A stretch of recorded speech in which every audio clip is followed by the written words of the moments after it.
Well, the Sharks finally kicked their 8-game losing streak and got a huge win against Contender on the road. We'll break down how they played against the Ontario teams and take a look at the rest of their week as they finish off their long road trip and begin a much-needed collection of games at home. So without further ado, let's tear into it.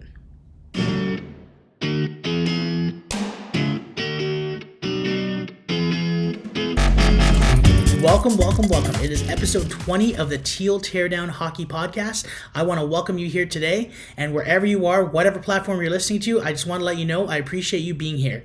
So, it is episode 20, and the Sharks just played 2 games in Ontario away, and between these 2 games, it was a little bit of Dr. Jekyll, Mr. Hyde in a way, where the Shark got to see the worst of the Sharks, and we got to see the best of the Sharks. They started off on Saturday playing the Sens and continued their losing streak, but they seem to have turned it around, and because it is episode 20, it's kind of funny that number 20 is kind of the highlight of the Leafs game. He scores the shootout winning goal. He actually had a really great game as well. But yeah, so that is kind of what we're going to be talking about today, these last couple of games. But as well as we're going to tear into the rest of the week, like I said in the intro. But let's just get straight into it. So first of all, I wanted to talk about their schedule coming in. So it has been a long road trip since the break, the Four Nations tournament. The Sharks have not played one game at home. So this is going to be their first one on Saturday, which is much overdue. And for the rest of the month, they're mostly going to be at home. So this is going to be a much needed break for them. And I think we're going to see a little bit of a turnaround with the well rest they'll get, because let's be honest, you're traveling all the time. You're in the suitcase. You bring your suitcase with you. You don't have that the comfort, the familiarity, the routines. Even hockey players are very routine oriented. This next few weeks is going to be very important, and they actually have a couple of games that they're going to play against bottom feeders that might give them a little bit more confidence. Although ironically, they beating the better teams is actually what they end up giving them a little bit more advantage, and we'll obviously talk about that. So actually, let's just tear into it right now. Let's talk about the game. So first off, they played against the Sens on Saturday. The Sens are a team that's outside looking into the playoffs, but they are a fairly good team. And coming into the game, Brady Tkachuk would return, which kind of sucked for the Sharks. He is a pest. He's a big dude, and he's just someone that the Sharks do not need to deal with, even though the Sharks aren't capable really of playing that big game, as I mentioned before. They have some guys who can fight, but no at the level of Tkachuk, who can fight, score, and do all of this kind of stuff. So him coming in was kind of a letdown for the Sharks, but that's hockey. You got to be able to play your best against your best. And the Sharks had to hold up against him, but he would be a game breaker for the Sens in this one. Thrun is also injured, so he would be slotted out for this game. Thompson would be playing in for Thrun. Another thing to note is that Liljegren got top pairing minutes. He was paired up with Wallman, and he's kind of getting a little bit of a trial here. What I heard is Warsofsky was talking about how they're trying to mold him into becoming a 200-foot type of a player. He's also going to get more like second power play minutes, obviously, with Jake Wallman kind of taking that first one right now. So they're trying to kind of give him some more minutes, trying to kind of mold him, even though he's not young anymore. He's kind of, what you get with him. And I'm from the Toronto area, so I do know much about how he was drafted and his kind of development for Toronto. When he was drafted as an offensive stud defenseman, and that's kind of how we picked him up as well. The Sharks picked him up as a puck mover that they desperately needed in November, and he is delivering in that front. But the way the Marlies developed him, which is the Toronto's development team, the Toronto Maple Leafs development team, he started off as an offensive kind of a guy, and then he ended up turning into, they wanted that kind of a defensive player. So from what I remember, before he started to get called up with the Leafs a little bit more often, he was seen as more of the shutdown kind of a guy with all this offensive flair, don't get me wrong, but he was kind of developed that kind of a way, while Sandin, who ended up going to Washington, would become that offensive guy. And the future that Toronto was hoping for is these guys would be a pairing that could kind of balance each other out. So it is kind of funny how the Sharks got him as an offensive guy, and now they're kind of trying to mold him as a 200-foot guy. No complaints, because he's capable of doing that. He's got he's capable of skating. He's a great player.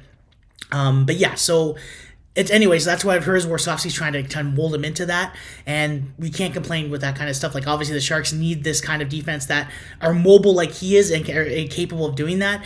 The thing is, when he played for Toronto, he's still capable of these kind of mental flubs. But anyway, he's in the first pairing defenseman. That does kind of long rant about it before this game, breaking down this game, but he does get the first pairing minutes with Wallman, and we get to see how he kind of plays.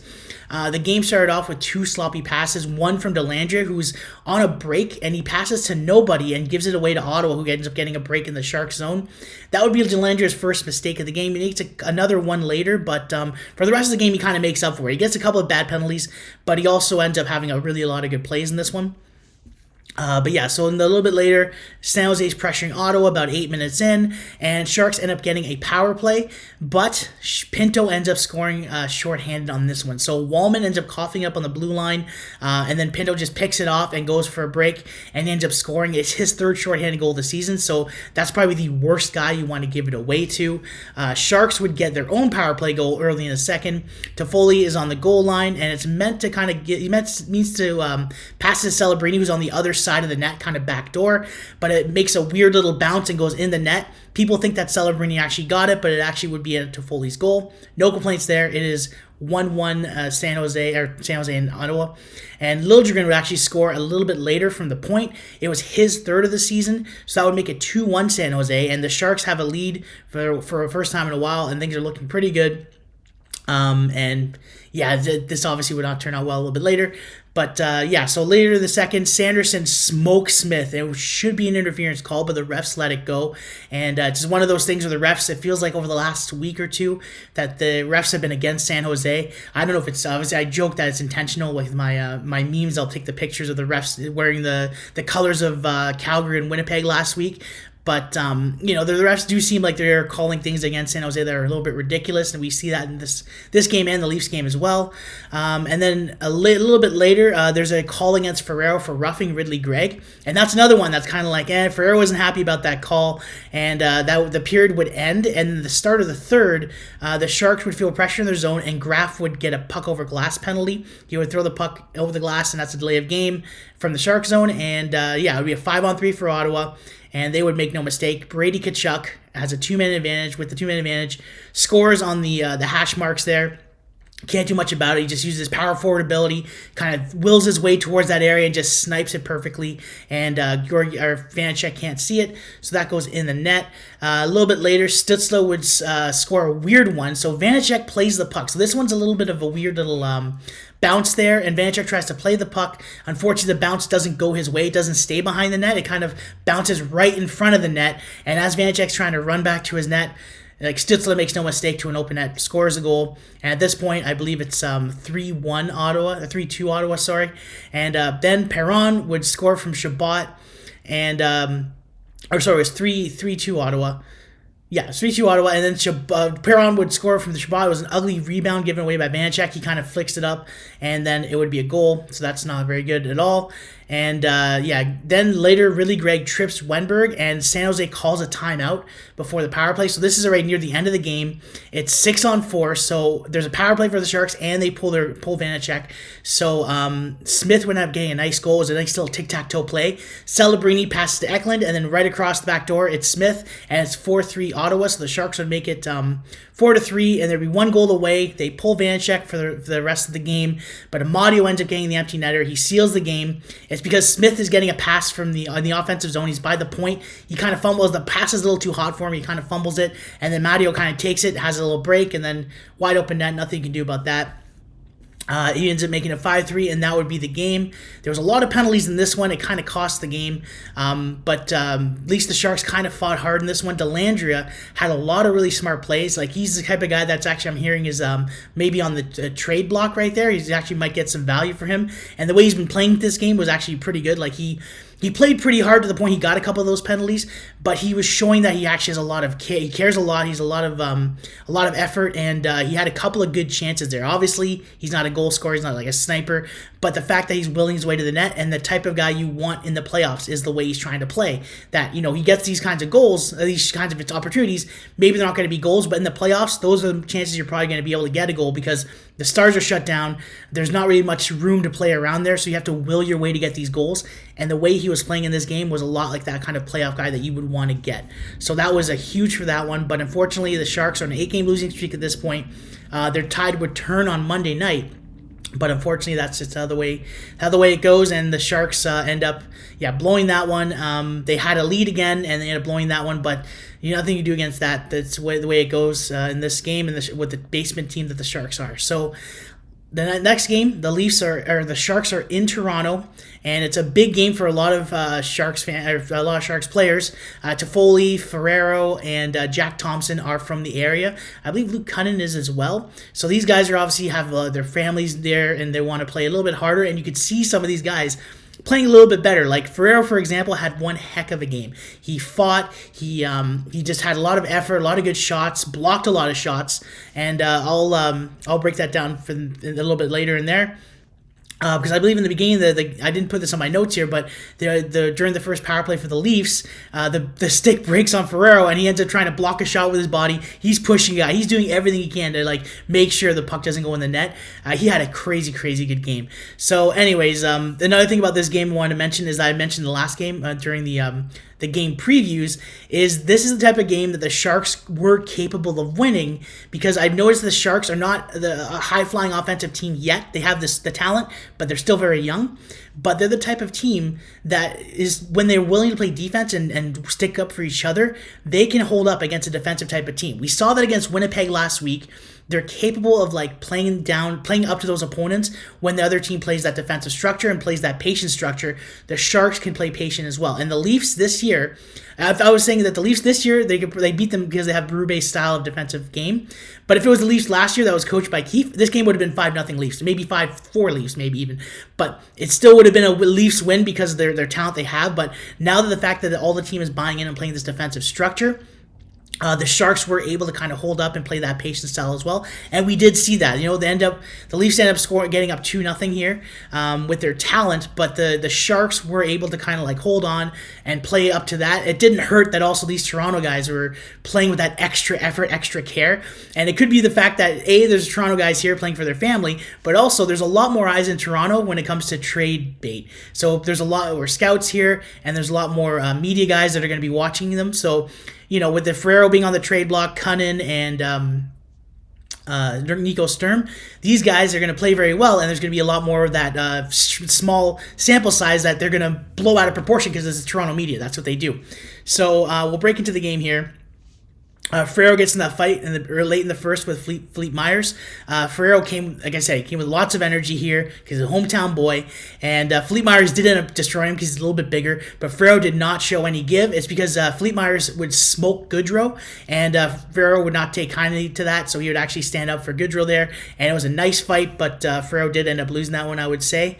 Tavares would get the power play goal, so Marner shoots it from the point, and Tavares tips it, but Matthew Nyes, who was a beast in this game, and I've noticed, I haven't watched a lot of Leafs hockey this year, but before, Nyes was a type of big guy who was afraid to use his body, and this year he looks like he's using, at least with the Sharks, he was using a lot more. He was finishing checks, holding guys off to the side, and just using his big body to block, like in this case, blocking Georgiev, and screening him so that way Tavares could get a tip with Georgiev not being able to see anything.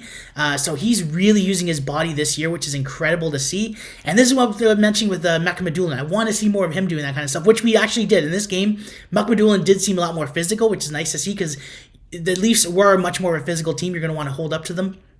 And we did see a little bit of that as well. But yeah, anyway, so in this game, Tavares scores a power play goal. And Nyes just screened Georgiev. Nothing you could do about that.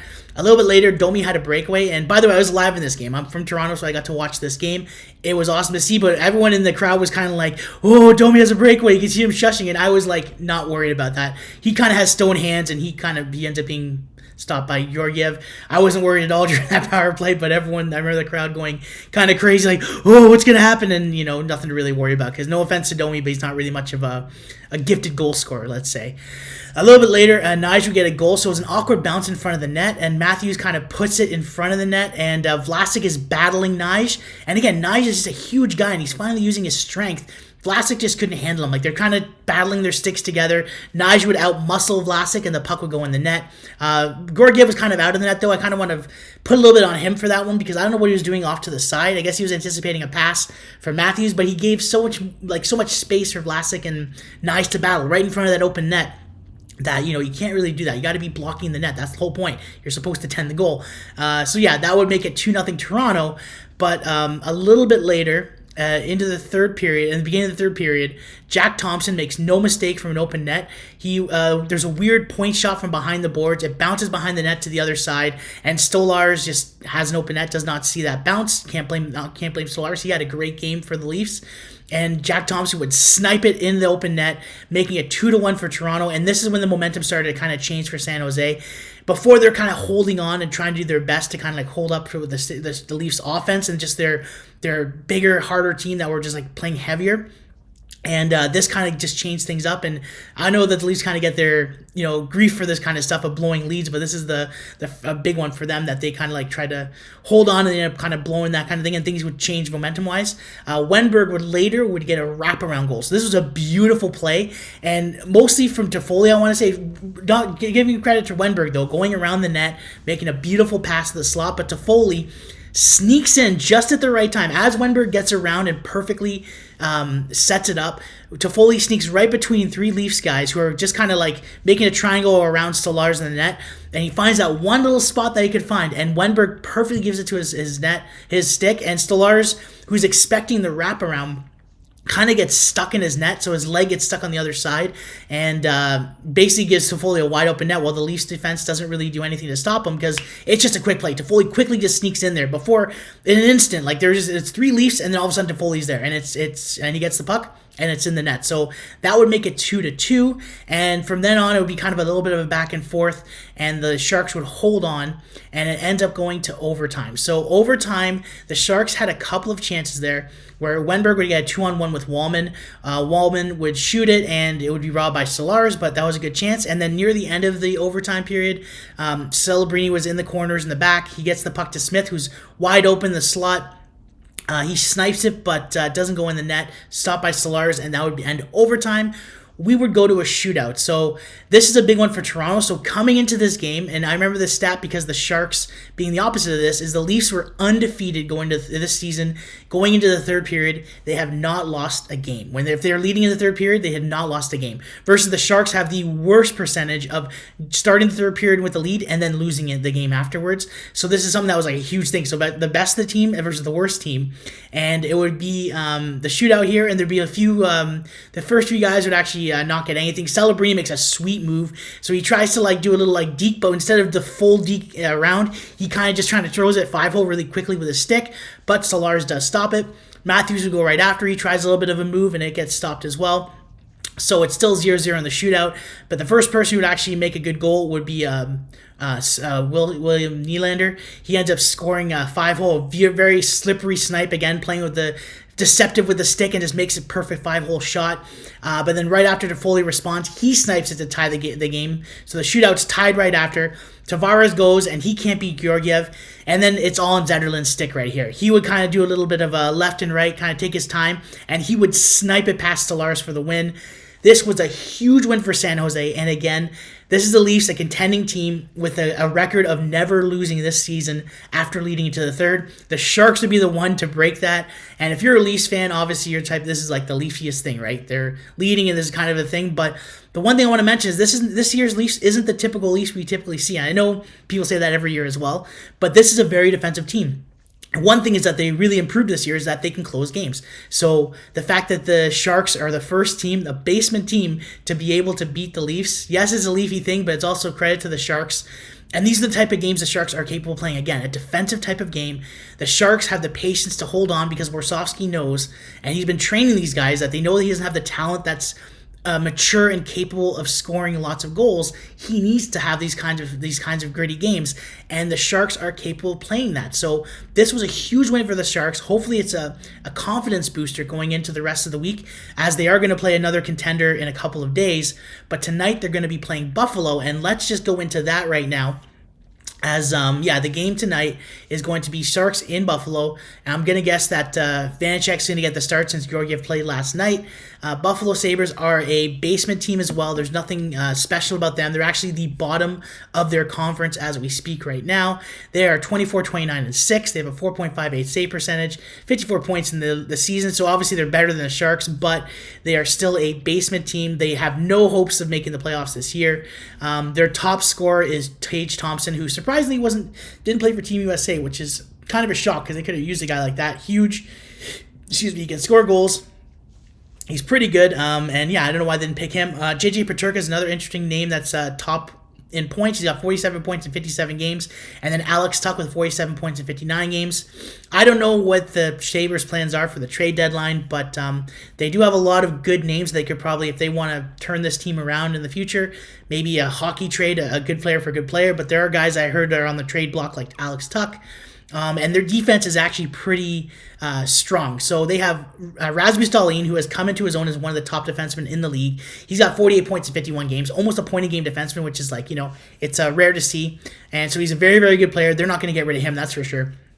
They have Owen Power, who's starting. He's still young. He's starting to kind of iron himself out as that two-way guy. A big boy as well. 31 points in 59 games. So this is a big team, but fortunately, Tage Thompson isn't a physical guy, and Owen Power, he can be, but he's not that physical either. So at least the Sharks don't have to really play up to these big dudes like they have with Winnipeg this last week, or even Ottawa a couple of days ago. So, and Bowen Byram, who is on the trade block, he's got 29 points in 59 games. And so he's another guy that's on the trade block. He's got offensive flair, but he's not the most well-rounded defenseman. So he's actually someone that we did talk about in the trade deadline episode a couple weeks ago, that maybe the Sharks could be interested in that kind of a guy. They need a kind of player like that. So that'd be kind of interesting if they end up it's a scout game for the Sharks to kind of try and see if they can do something, because the Sharks have the prospects to maybe do a type of hockey trade to get these kinds of guys. But that being said, they're going to face each other tonight, and that's going to be what they'll have to worry about there. And I don't know who's going to start, but Pekka Luukkonen is 20-17-4 in 43 games, so he actually has a over 500% winning percentage, which is pretty interesting to see considering that the Sabres are so bad.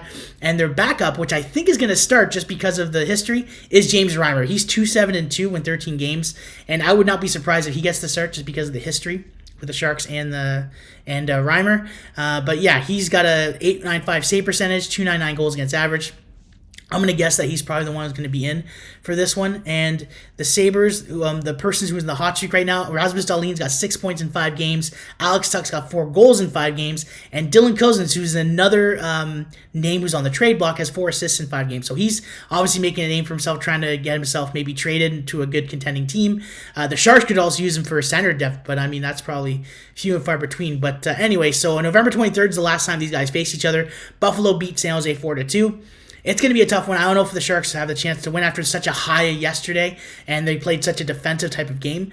I'm going to give it to the Sharks. Maybe the Sharks are going to win this one just because they have that confidence, and maybe they're going to ride out this one out. And they should really just play as hard as they can to win this one, because the Thursday game is going to be one that they're probably going to have a harder time with, and I can't imagine them playing up to it. They're going to play the Colorado Avalanche. They're in Colorado. It's their last game on the road, which is huge for them. So they probably will be so exhausted. I think after these 2 games, they're probably not going to play up to the Avalanche. So right off the bat, I'm going to tell you, they're probably going to lose this one. And on top of that, the Avalanche aren't a defensive team. They are capable of playing defense because they've won a cup, but they have high-octane kind of players that are going to make San Jose's life really, really tough. So especially Warsawski, he's going to have to line match up to avoid playing McKinnon. As much as I love Celebrini, he's not the level yet to kind of play against a type of guy like McKinnon for face-off and everything. So yeah, in the history here, Colorado play the Sharks on October 20th in San Jose. They won 4-1, and they played again December 19th. Colorado in San Jose again. They won 4-2, and this is the last game of the season between each other, and it's the first game for San Jose in Colorado. I would say that's probably going to be a Colorado win here. They're actually 6-4-0 in the last 10. They won the last 2 against New Jersey and Minnesota, 2 teams that are not the best of the league, but they are very good teams. And Colorado is not in a playoff. They're in a playoff team. They're in a wild card right now. Basically, they're not in the top for their division, but they are capable of doing that. So they're kind of in a nice little what do you call it? Like a kind of limbo. They don't have to worry about like working so hard to become like the division champions, but they're also not really worried about losing a spot per se because they're in the they're like 7 points of gap from being actually not being in the playoffs. So they're probably pretty much fine where they are. They don't have to like work themselves because they're the type of team that if you don't really like work too hard to win the playoffs and like you don't exhaust your players, they could have a really good run in the playoffs. So this is the type of team to kind of like to look for during the playoffs. But in this kind of game, I think the Sharks are probably going to lose this one just because the Colorado is just such a deep team. Like if you just look at who's on their roster here. So obviously Nathan MacKinnon's got 91 points already. He's almost looking at 100 points, and there's still 20 games to go. He's 91 points in 61 games. Martin Necas, who came into this team for the Rantanen trade, who's fit so nicely. He's got a lot of speed. He's capable of handling MacKinnon. And he's got 68 points in 61 games, 20 goals already. He's fit in well, like I said. And Lekkonen's 35 points in 49 games. And then Casey Middlestad, who's like an underrated second line center. He's nothing like spectacular, but he's got 33 points in 61 games. He's a solid guy to have in that second spot. Jonathan Drouin, who's actually had, since he's joined Colorado, has had like a crazy amount of points. Since then, I believe there's a little thing about him. I forget the exact points. I think it's like 90 points in 100 games, like that kind of like area. So he's looking pretty good for Colorado, which a good team like Colorado, it's not a surprise that players like that kind of thriving. Cale Makar is the other guy to worry about. Arguably the best defenseman in the league. He's the Connor McDavid on for defense. I would say he's not as good as Connor McDavid, but the way he skates so smoothly, he can kind of take over a game himself. He's got 22 goals already and 45 assists. And again, there's still a quarter of the season to go for them. They got 61 games, and there's still 20 games to go. Makar could get a 30 goals for the first time in many, many years. I think Brent Burns flirted with 30 goals, but he never hit that amount. So, he could be the first one to do it since I believe... it was for the Washington Capitals. I forget his name. I'm slipping right now, but it was Mike Green. Mike Green got 30 goals last time. I believe that was the last defenseman on that, but I'm not 100% sure. But don't quote me on that, but I'm pretty sure about that. So they have Makar. They have Devon Taves, who fits well to Makar. He's a defensive defenseman. And they obviously like kind of pair each other well. They play together for Team Canada as well because obviously why mess with that chemistry? And then Sam Girard with 20 goals in 58 games. He's a kind of an offensive defenseman, but not like a super touted offensive defenseman. I would call him like kind of like a Liljegren, where he's got that capability to be offensive, but he also can play defense, and he's not like stand out amazing. And the biggest acquisition that they got from the recent trade with the New York Rangers, they got Lindgren. So Lindgren is another guy who's got offensive flair. He's young, and he just fits. He's going to fit well with this team, obviously. So this team has got a lot of firepower. And also, don't forget, Blackwood is probably going to be in net. I'm going to guess just to play against their old Sharks. He's playing very well. He's 22-6-5. He's got .916 save percentage. Since leaving the Sharks, he's been obviously a lot better with the better team. He's got 2.49 goals against average. And again, that's probably inflated because he played with the Sharks. He's just been amazing, and he's been a fit with Colorado. They've signed him for a long time. This team is going to be a nuisance for the Sharks. They're going to have a really hard time, and I think the Sharks are probably going to lose this one just because they're tired. It's the end of a long road trip, and they're just about to play these back-to-back games against a big emotional win against the Leafs. And then what happens if it busts against Buffalo today, we'll have to see. But I'm going to call this one a loss. And finally, the Sharks are going to finally be at home on Saturday. They play the New York Islanders, who are not a very good team right now. They are, let me just check here. They're two places, third from last of their conference with 61 points in 60 games. They are 5 points out of a playoff spot, but 5 points sounds like it's not that much. But this late in the season, with 25% of the games left, 22 games left for them, it's not easy to climb out of this. They have to go through a crazy win streak. I don't think they're going to stick being a basement team. The Sharks, so they're going to be trying to win against the basement team because they want to get these points to try and make the playoffs. And the Sharks probably are capable of being this type of a team because they're not really complete. And by the time Saturday happens, it is the trade deadline, and we'll have to see what they're going to do because there are a lot of players on the trade block for the New York Islanders, and Lou Lamoriello, the GM, is really he's unpredictable because he's very stubborn and set in his ways. So if he really thinks this team can contend, he's going to keep some guys. But if not, there are some guys he's capable of trading. Brock Nelson's been on the trade block. He's got 41 points in 60 games, so it's capable that he's probably going to go somewhere. And if they do, the Sharks might have an easier time to play against a team that might be more gutted. But then again, if it's after the trade deadline, the Sharks are looking to get rid of guys, they're going to be more gutted too. So it might be a team of both teams with like just not really that many talented players. So maybe the Sharks might have that advantage because of the Celebrinis, the Smiths, Toffoli's. Those guys aren't going anywhere. Wallman, Liljegren. So maybe those kind of guys with firepower might stick around because might be able to beat the Islanders because they're not going anywhere. But yeah, so Horvat leads the team in points, 42 and 59. Anders Lee got 42 points in 60 games. And then, like I said, Brock Nelson, 41 points in 60 games. A lot of marquee kind of names that were good years ago, but they're a little bit past their prime. Minus Bo Horvat, he's still young and kicking. He's in his prime right now. But Brock Nelson, he's 33. He can still contribute a little bit more. Kyle Palmieri, he's fourth place in 40 points in 60 games. I don't think he doesn't have what it takes anymore. You see names like Jean Pageau, JP Pageau, who used to be a young stud. He was kind of a difference maker in the playoffs back in the day.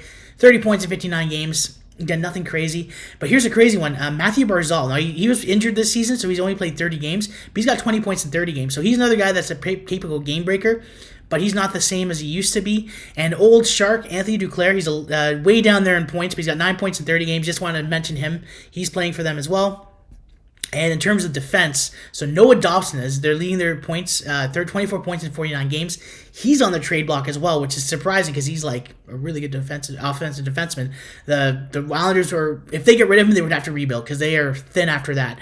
They have Romanov as well, who's a tough, hard-nosed defenseman. He's a young guy too, 18 points in 46 games. He's more of a defensive, kind of a heavy-playing defenseman. So the Sharks will have to be able to kind of play up to that because he's a very tough guy.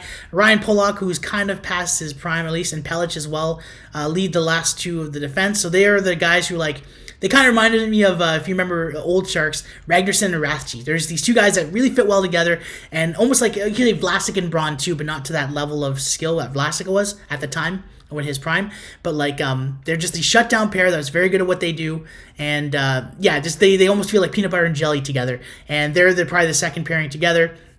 But I feel like they're not as good as they were a few years ago, so we'll have to see. Another kind of name that stands out there is Tony DeAngelo. He's got 6 points in 13 games. Doesn't play a lot. He's kind of a catalyst, but when he really is on, he can play offensive hockey really well. And the one big name that the Sharks do have to worry about is Ilya Sorokin if he's in. He's 22, 19, and 4. Obviously, the Islanders are struggling, but he's a world-class goalie. He's probably the top 5 at least in the league.